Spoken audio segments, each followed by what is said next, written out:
అనకాపల్లి జిల్లా సభవరం మండలంలోని బాటజంగలపాలెంలో toll plaza వద్ద ఒరిస్సా రాష్ట్రంలో పూరి గుల్బర్గా అనే ప్రాంతంలో 79 కిలోల గంజాయిని కొనుగోలు చేసి హైదరాబాద్కు తరలిస్తున్నారనే సమాచారం మేరకు సభవరం పోలీసులు టోల్ ప్లాజా వద్ద మాటు వేసి పట్టుకున్నారు. ఈ సంఘటనకు సంబంధించి Sabbavaram police circle inspector Ramachandra Rao జై భారత్ ఛానల్ ప్రతినిధితో మాట్లాడుతూ హైదరాబాద్కు చెందిన సుదర్శన్, హుస్సేన్ ఖాన్, అబీబ్ ఖాన్ ముగ్గురు హైదరాబాద్కు చెందిన వారిని వారు టెంపో కారును విశాఖపట్నంకి కిరాయిగా తీసుకొని మధ్యప్రదేశ్ నుంచి లఖాన్ మరియు కమాల్ అనే వ్యక్తులతో కలిసి టెంపో కారు బుక్ చేసుకొని 79 కిలోల గంజాయితో బయలుదేరారు. దీంతో తమకు అందిన సమాచారం మేరకు టోల్ ప్లాజా వద్ద నిఘా వేసి పట్టుకున్నామని పోలీసులు తెలిపారు. గంజాయి తరలిస్తున్న ముఠాలో 5 సభ్యులు, ఒకడు సుదర్శన్, ఇతను పాత నేరస్తుడని సిఐ తెలిపారు. Abib Khan, Hussain tempo van driver అని, లఖన్ కమల్ అనే వ్యక్తులు మధ్యప్రదేశ్కు చెందిన వారిగా గుర్తించామన్నారు. ఈ 5 నిందితులతో పాటు టెంపో వ్యాన్ కారును సీజ్ చేసి శనివారం సాయంత్రం కోర్టులో హాజరుపరిచినట్టుగా తెలిపారు. నిజానికి పోలీసులు పట్టుకున్న గంజాయి విలువ బయట మార్కెట్లో సుమారు 10 లక్షలు ఉంటుందని చెప్పుకుంటున్నారు. కేసు నమోదు చేసి సభవరం పోలీసులు దర్యాప్తు చేస్తున్నారు.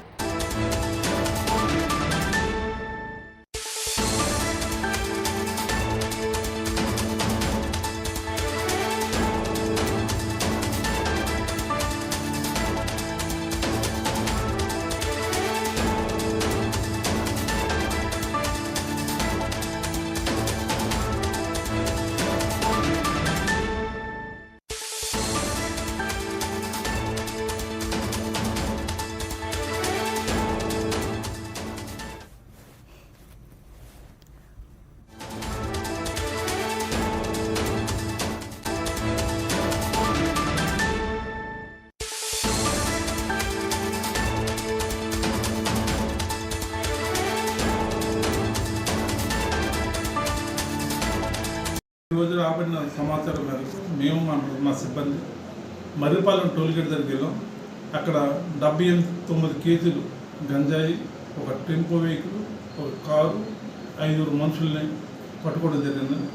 ఇష్యూ ఏంటంటే సుదర్శన్, అబీబ్ ఖాన్ అండ్ హుస్సేన్ ఖాన్ వీళ్ళ ముగ్గురు హైదరాబాద్ చెందిన వాళ్ళండి. వాళ్ళ ముగ్గురు విశాఖపట్నం టెంపో కారు మరియు టెంపో వ్యాన్ పట్టుకొని విశాఖపట్నం వచ్చారు. అక్కడికి మధ్యప్రదేశ్ నుంచి లఖాన్ మరియు కమాల్ ఇద్దరు వచ్చి కలిశారు. వీళ్ళు 5 పూరి దగ్గర, ఒరిస్సా పూరి దగ్గర కుల్బాని అనే ప్రదేశంలోకి వెళ్ళి 78 కేజీల గంజాయిని కొనుక్కొని రిటర్న్ వస్తుండగాను మాకు ఇక్కడ టోల్గేట్ మాకు రాబడిన సమాచారం పట్టుకున్నామండి. ఆ గంజాయి కాస్ట్ సుమారు 4 లక్షల రూపాయలు ఉంటుంది, 79 కేజీల గంజాయిలో. దాంతోపాటు వాళ్ళ యొక్క కారుని, టెంపో వ్యాన్ని, నెక్స్ట్ సెల్ ఫోన్ని సీజ్ చేసి ఈరోజు కోర్టు ముందు హాజరుపరచడం జరుగుతుంది. 5 నిందితుల పేరు 5 నిందితులు నెంబర్ 1 సుదర్శన్. ఈయన మీద ఆల్రెడీగా క్రిమినల్ హిస్టరీ ఉందండి. ఇంతకుముందు 2016 సంవత్సరంలో వడ్డాది మన అనకాపల్లి జిల్లాలోనే వడ్డాది మడుగుల్లో ఒక గంజా కేసులో ఇన్వాల్వ్ అయ్యారు. అదే సంవత్సరం హైదరాబాద్ కోకటపల్లిలో కూడా ఇంకొక కేసులు నమోదయ్యారండి. రెండో ఆయన అబీబ్ ఖాన్, ఈయన టెంపో ఓనర్ అండి. నెక్స్ట్ హుస్సేన్ అనే అతను అబీబ్ ఖాన్ తలక సోదరుడు, ఆ టెంపో వ్యాన్కి క్లీనర్గా వచ్చాడు. నెక్స్ట్ లఖాన్ మరియు కమల్ అనేవారు ఎంపీ నుంచి వచ్చి ఇక్కడ కలిశారు.